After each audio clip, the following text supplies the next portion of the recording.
Bueno, la primera carpeta que puse la llamé Debate, Preguntas y Reflexiones. Esa carpeta, el ideal es que esté centrada en la información base de la que yo voy a partir para poder tener un problema concreto que solucionar. Entonces, lo primero es la historia que nos acompaña, que ahí es hablar de las diversas problemáticas que hay, de los artistas, de los estudiantes de arte, de la población no artística, de los docentes de arte, de la educación preescolar, primaria, secundaria y universitaria en torno al pensamiento creativo. ¿Qué le sucede a cada uno? ¿Cómo es el problema de la laboralidad de los artistas? ¿Qué pasa cuando la gente dice quiero estudiar arte o alguna profesión creativa? ¿Cómo miran la creatividad los que no son artistas? ¿Qué pasa en los colegios? ¿Por qué la creatividad es tan importante en preescolar? Se va perdiendo en primaria, en secundaria, ya no aparece tanto, o sea, desde el lado de los docentes, porque en la educación universitaria la educación creativa no es vista como algo fundamental para el aprendizaje, sino como algo para dinamizar, pues clase y que el estudiante no se aburra. También iría como la información útil, todo lo que son la bibliografía y las referencias, que son todos los libros, todos los datos, todos los artículos de los cuales yo me estoy basando, entrevistas que haga, que en eso estoy bastante quedada y tengo que avanzar un montón, para sustentar todo lo que está en el punto anterior.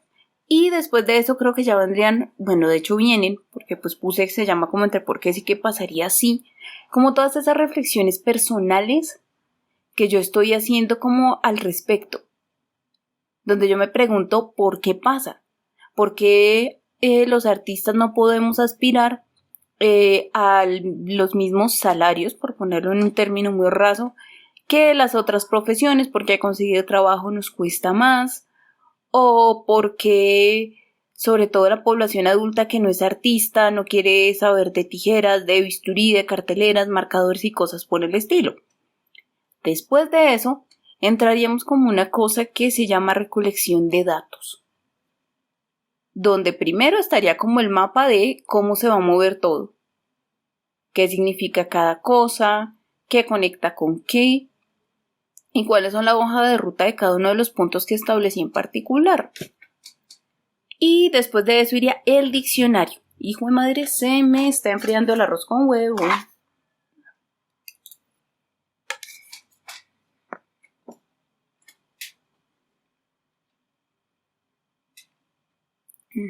Este diccionario es muy importante porque recoge todos los términos que yo voy encontrando en el camino. Bueno, y los que yo voy usando y que se van volviendo como cotidianos dentro de la tesis de grado, que pues ya son como propios, ¿no?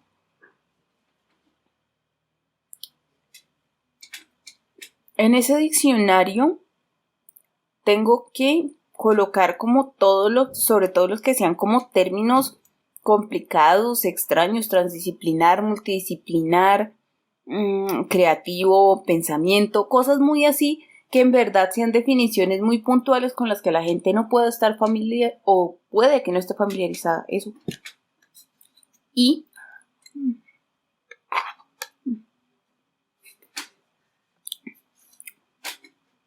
bueno, y también términos con los que quiero que la gente se familiarice y que sepa que va a encontrar como constantemente. Y después de ahí, el plan es colocar los datos varios. Lo que yo he llamado datos varios son como todas mis reflexiones personales, pero así como a modo de brainstorming. Sí, como que todo lo que se me cruza, que tiene que ver con el tema, que lo empiezo a pensar, que lo empiezo a anotar, como esas preguntas sueltas que me voy haciendo. La gracia es que eso vaya ahí metido.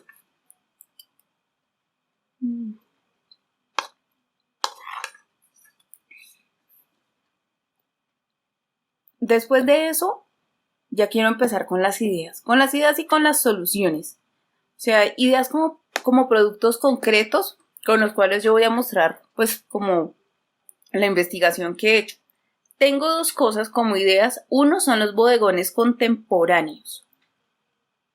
Y es cómo se transforma, pues, la noción de bodegón. Eso de bodegón contemporáneo también tiene que ver como con la adaptabilidad y cómo, o sea, en términos muy educativos, cómo la educación cambia en referencia al tiempo que vivimos. ¿Cómo cambia? No solo por cuestiones de región, de espacio, de población, de sociedad, sino cómo es permeado hoy en día, y entonces uno ya no se encuentra el bodegón con el montón de fruticas hacia lo clásico, sino que un bodegón hoy en día puede tener una salsa de tomate, una botellita de tajín, alguna fruta que no es muy típica del país, de pronto un huevito frito, y entonces uno tiene más posibilidades. Y lo otro, y eso es una cosa en la que yo llevo pensando ya un montón de tiempo.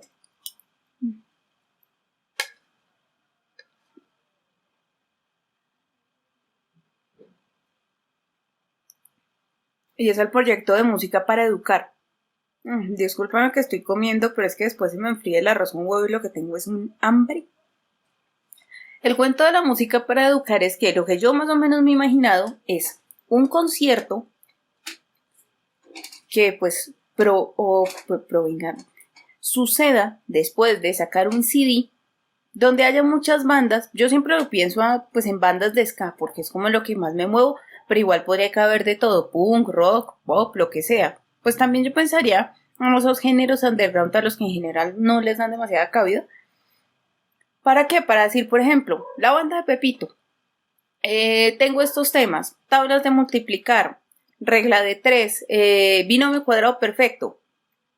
¿Cuál escoge? Listo, entonces créese una canción donde usted explique el tema. Por ejemplo, que escogieron la tabla del 3. Listo, entonces usted se va a crear una canción para enseñar la tabla del 3. Banda de Juanito, ¿usted qué tema escoge? Listo, usted escoge la regla de 3. Listo, entonces se va a crear una canción con su género, con su estilo, que explique la regla de 3. Y se saca el CD y se monta un concierto, y lo que sería chévere es que ese concierto rodara por Bogotá, por los colegios y así, precisamente para que los estudiantes tengan alternativas, herramientas para poder como aprender, y aprender de otro modo que no sea como el típico profesor en el tablero que les explica o algo así. No sé si me hago entender. Digamos que eso lo pienso un poco también, es una inspiración re grande. Tuve una compañera en un taller de literatura, ella se llama Joana Peñuela, y ella nos contaba que ella iba a clase, ella era docente de inglés, con su guitarra le enseñaba inglés a sus estudiantes con canciones. Eso para mí es súper chévere, y eso, más allá de ser un dinamizador, es volver la música una parte esencial del aprendizaje, creo yo. Ahora, después la cosa sería experimentar e improvisar. Digamos que el pensamiento creativo yo le encuentro como 3 cosas importantes o puntuales. Y es que 1, la parte de la experimentación; 2, el montón de opciones que uno tiene y que si uno explota, te encuentra la salida, la encuentra. Y lo otro son esas conexiones remotas o invisibles que la gente no ve, pero uno sí está viendo. Entonces, en experimentar e improvisar, el ideal es probar con cosas con las que yo nunca me he metido. Como cuando el docente dice como, listo, esta herramienta no la he usado. Entonces, por un lado, está el cuento del bailar. Y no que yo no me haya metido en eso, pues yo he tomado mis cursos de ballet y el curso de música tropical y el de salsa con la alcaldía y demás. Pero no es algo que haga parte como de mi cotidianidad de oficio, por así decirlo. Entonces el plan es que es bailar una canción al día para aprender, para mejorar, y reflexionando a través de cada paso, de cada mejorar, en cómo el pensamiento creativo, a través de la disciplina, a través del hacer todos los días, pero no un hacer mecánico, un hacer orgánico, empieza a ayudar en el aprendizaje. Y también pues videos experimentales de cómo jugar con todo eso que uno cree que podría no servir, termina sirviendo para aprender. Ahora, con las opciones múltiples, ahí sí tengo varias cosas, he pensado varias cosas. Lo primero es los 1000 significados de una imagen. Hay un proyecto que a mí me lleva dando vueltas mucho tiempo en la cabeza, y es como cuando uno pone un círculo amarillo en un tablero, la gente una vez dice, ay, el sol, ay, la luz, ay, tal cosa, ay, tal otra, ay, Pikachu. Y entonces ahí uno puede sacar cualquier cantidad de cosas de un solo tema, de un solo término. Por ejemplo, uno dice, pongamos un ejemplo tonto, Facebook. ¿Qué tanto se le puede sacar a Facebook desde las distintas materias? Ahora, un objeto con 1000 posibilidades, es la otra cosa que he pensado, es eso, es los 1000 cubos. Pues no he dicho cómo he pensado ponerle pues a la tesis de grado, es pensamiento creativo y educación o 1000 maneras de abordar el cubo. Entonces, claro, el cuento es que haya 1000 cubos con todo ese montón de opciones que uno tiene educativamente, que uno puede coger y buscar y explorar e intentar, que no necesariamente son como si llegamos a un colegio de educación experimental. Aparte está un recetario. Sí, suena extraño un recetario, aunque pues claro, tiene que ver con lo de los bodegones. Pero es como esa posibilidad y eso tiene que ver. Ay, mi madre, esta vaina se está enfriando demasiado.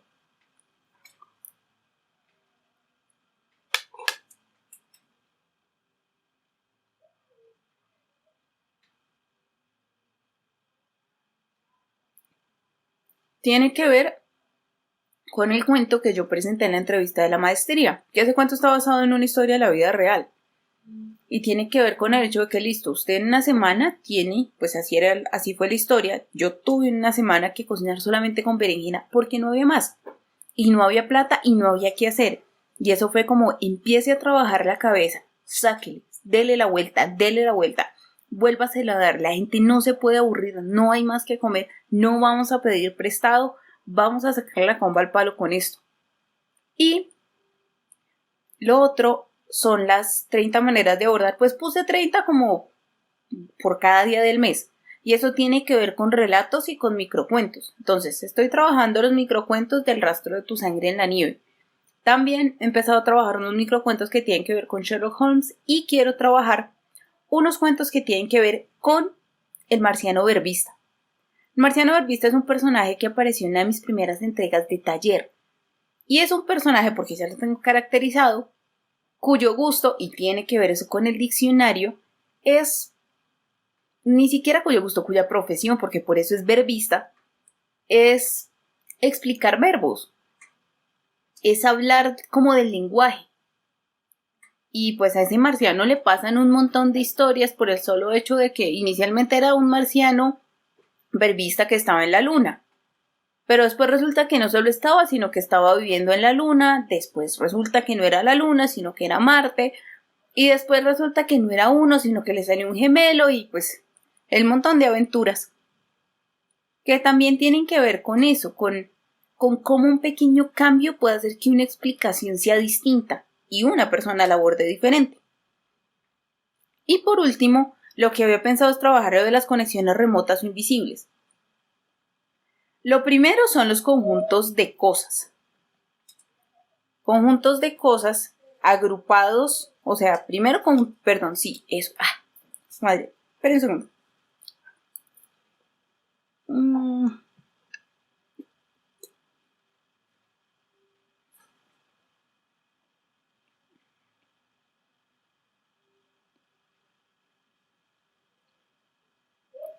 Me tragué la cebolla.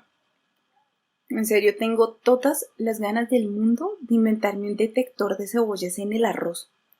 Bueno, continuando. En las conexiones remotas lo primero era hablar de los conjuntos de cosas. Entonces, primero, lo que se agrupó por categoría. ¿Sí me entienden? Cómo agrupar también es una forma como de salir de la monotonía y de empezar a tener diversas opciones como para enseñar diversas maneras. Y lo otro es el collage, que también es otra forma de agrupación, pero no es agrupar iguales, sino a veces agrupar diferentes, que también tienen algo que ver. Después de eso, hablo de la simbiosis, que ese término no está en el diccionario, o del proceso de adaptación, que ni proceso ni adaptación está en el diccionario, y pues acabo de caer en cuenta. Y eso tiene que ver parte de un ejercicio que nos pusieron en primer semestre, que era el sofá y el gato. De hecho, es un ejercicio que yo he vivido en la vida real, porque soy dueña de 2 gatos y he visto cómo ellos se adaptan a todos lados. Saben qué es lo que quieren, saben cuáles son sus condiciones básicas e iniciales y, con base en eso, en el espacio en el que encuentran su básico, se adaptan, no piden ambientes perfectos. Simplemente, como digo, piden un mínimo, un básico, y después de eso ellos son magos, para caber en donde sea. En mi caso yo he visto en el forro del saxofón, sobre la maleta, en el huequito que el perro dejó en la cama, donde está la hornilla vieja de la estufa, en el borde de la mesa, en el huequito del caballete. Y eso por hablar de los míos, porque a otros gatos les he visto otras cosas. Y por último son los enlaces y las conexiones imposibles. ¿Cómo? Y eso lo he visto un poco en los colegios que hacen educación por proyectos, cosas que parecen no tener relación la tienen. Por ejemplo, la biología con la Segunda Guerra Mundial, las ciencias sociales con la reproducción de los jaguares, Donald Trump con los alfajores argentinos, los pingüinos del Ártico con las tribus africanas o con los saharauis, y cosas muy así que uno diría como, carajo, ¿esto qué tiene que ver? Y entonces uno va desglosando conexión por conexión, punto por punto, y va llegando como a algo. Por ejemplo, los pingüinos en el Ártico, los colonizadores noruegos, los noruegos, los holandeses que están cerca, de los holandeses a los belgas, de los belgas a los diamantes, de los diamantes al Congo, del Congo a los africanos, de los africanos a las tribus africanas, de las tribus africanas a los saharauis, que son una tribu africana. Algo así. Y pues eso es como más o menos la cosa. No sé si haya quedado lo suficientemente clara. Ya sabe, cualquier cosa, pues me pregunta, ¿no? Yo estoy por acá todos los días a la misma hora y en el mismo canal, como dice.